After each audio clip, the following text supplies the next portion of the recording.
warahmatullahi wabarakatuh.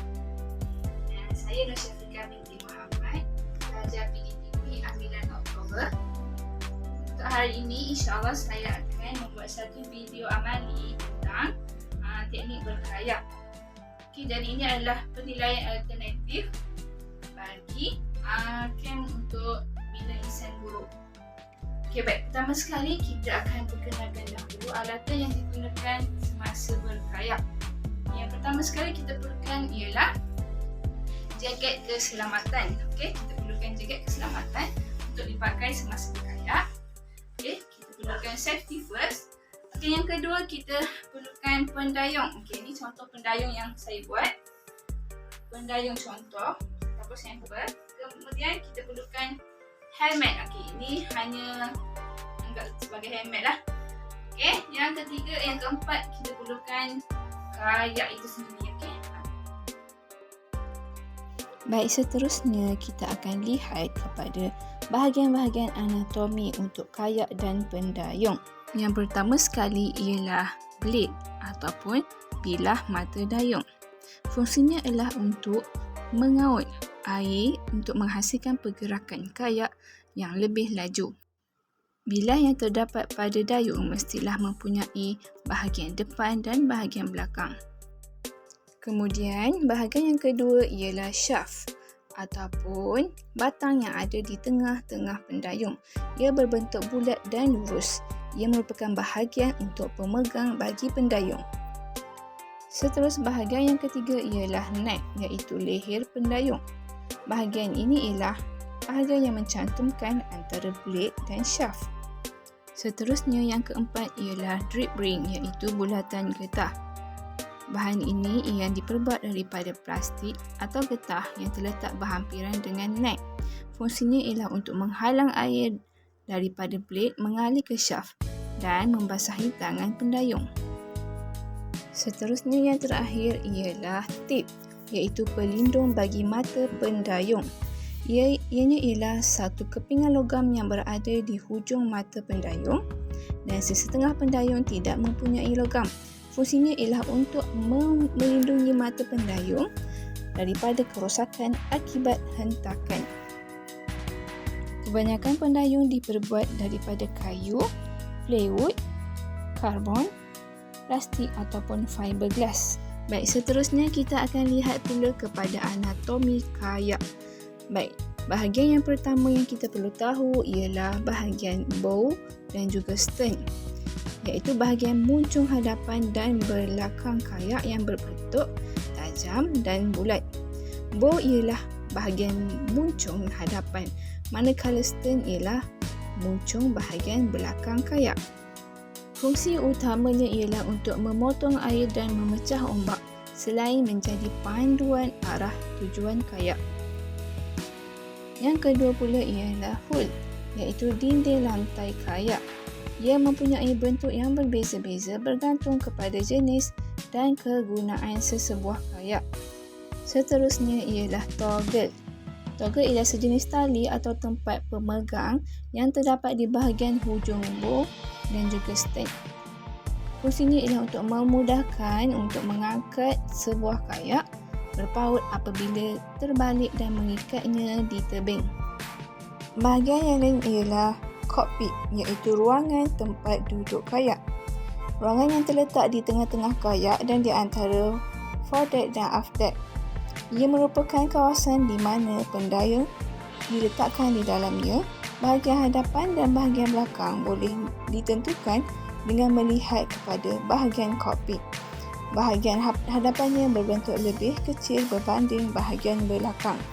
Manakala seat, iaitu tempat duduk, terletak di dalam kokpit. Ia terbahagi kepada beberapa jenis, iaitu tempat duduk standard mempunyai saiz yang tetap. Terdapat juga tempat duduk yang sederhana, tempat duduk ketat dan juga tempat duduk yang boleh dilaras. Bahagian yang seterusnya ialah deck, iaitu geledah atas. Ia adalah dinding bahagian atas kayak di mana terletaknya kokpit. Ia berfungsi untuk menutup bahagian atas kayak dan melindungi bahagian kaki pendayung. Terdapat dua jenis deck, iaitu dek hadapan dipanggil sebagai foredeck, manakala dek belakang dipanggil sebagai aftdeck. Baiklah, seterusnya sebelum kita berkayak, pastikan pakaian kita sesuai untuk aktiviti berkayak dan bersedia untuk kayak. Baik, ada beberapa jenis kayak yang ada, antaranya ialah kayak yang ada satu seat dan juga dua seat ataupun dua tempat duduk. Baik, jadi untuk yang ada dua seat, jika hanya seorang sahaja pendayung, maka pendayung itu perlu duduk di seat yang belakang. Duduk tempat yang belakang. Kemudian kita akan masuk dalam kayak lah. Cara untuk masuk macam biasalah. Baik, seterusnya kita masuk dalam kayak dan pastikan kita berada di pesisir air atau kita tolak. Kita tolak kayak kita dah masuk ke dalam bahagian laut atau bahagian air. Dan sebelum kita masuk, pastikan kita baca doa dan kenderaan lah, sebab kayak juga antara kenderaan. Doanya ialah subhanallazi sakhkhara lana hadza wa ma kunna lahu muqrinin wa inna ila rabbina lamunqalibun. Baik, seterusnya pastikan kita berada dalam keadaan yang stabil dan seimbang, dan kita punya dayung juga adalah dalam keadaan yang seimbang. Seterusnya kita pastikan posisi dayung kita adalah dalam posisi yang betul. Yang pertama ialah dayung ke kanan, kita kena tegak, dan bagi dayung yang kedua atau bilah kedua ni mendangkarlah, dan dia begini, tegak dan mendangkar. Kemudian kita akan teruskan dengan kaedah yang pertama, iaitu kita akan menghala kayak akan menghadap ke hadapan. Caranya ialah pertama sekali, pastikan kita pegang selari dengan bahu begini. Kemudian kita masukkan hadap ke hadapan, kita masukkan dan dayung kita ke bawah begini. Dan kemudian sama juga kaedah yang kedua, cara untuk menghala ke hadapan. Air kita tolak ke dalam. Caranya begini.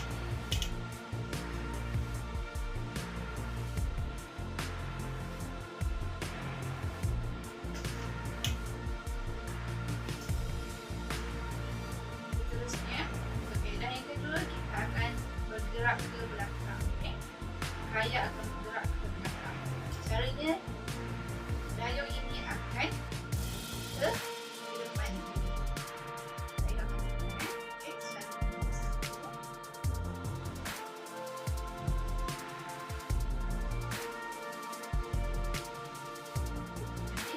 Kayak akan bergerak ke belakang dan dayung menghadap ke hadapan.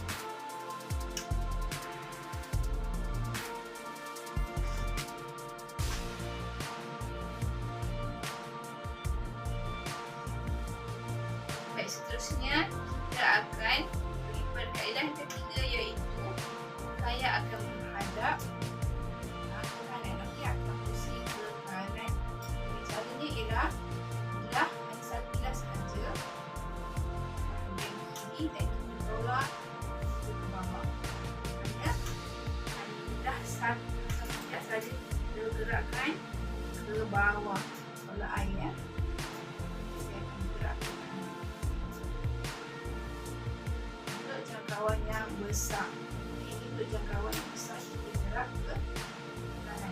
Kemudian untuk jangkauan pendek ataupun corner tajam atau emergency corner, kita perlu gerakkan dayung belah tangan dan tolak ke belakang begini. Begini ya.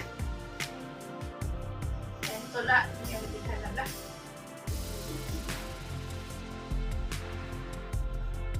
Terusnya untuk kaedah yang keempat, kita nak bergerak ke kiri. Tadi ke kanan, sekarang kita akan bergerak ke kiri. Side untuk bilah yang ke kanan kita akan menghadap ke depan, dan hanya bilah yang kanan saja bergerak seperti ini. Untuk bergerak ke kiri dengan jangkauan yang ataupun jarak yang lebih besar. kanan saja yang bergerak, dayung yang kanan. Kemudian untuk sharp corner ataupun kita panggil corner mengejut untuk bahagian kiri, kita dayung yang belah kiri kita ke belakang begini. Okey.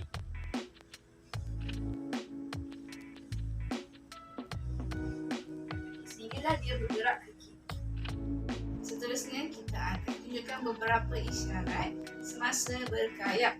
Baiklah, yang pertama sekali ialah isyarat untuk memanggil. Isyaratnya ialah dengan menegakkan dayung ke atas seperti ini.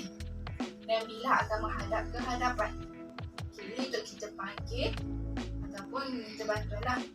Baik, seterusnya isyarat yang kedua ialah isyarat untuk berhenti ataupun jika ada halangan di hadapan, tak orang lain berhenti, kita akan angkat dayung seperti ini. Ini adalah contoh isyarat untuk berhenti. Baik, seterusnya jika kita ingin rafting ataupun mengumpulkan kayak-kayak yang lain dengan kawan lain, kita akan hulurkan satu dayung kepada kayak ataupun kawan sebelah dan dia akan memegang dayung kita sehingga rapat. Begitu juga dayung-dayung seterusnya lah, sehinggalah membentuk ataupun membentuk satu lurus garis yang lurus, garis kayak yang lurus. Okey, jadi itu sahaja untuk teknik-teknik ataupun kaedah berkayak yang saya dapat kongsikan. Jadi terima kasih atas perhatian. Jumpa lagi pada episod akan datang. Terima kasih. Assalamualaikum.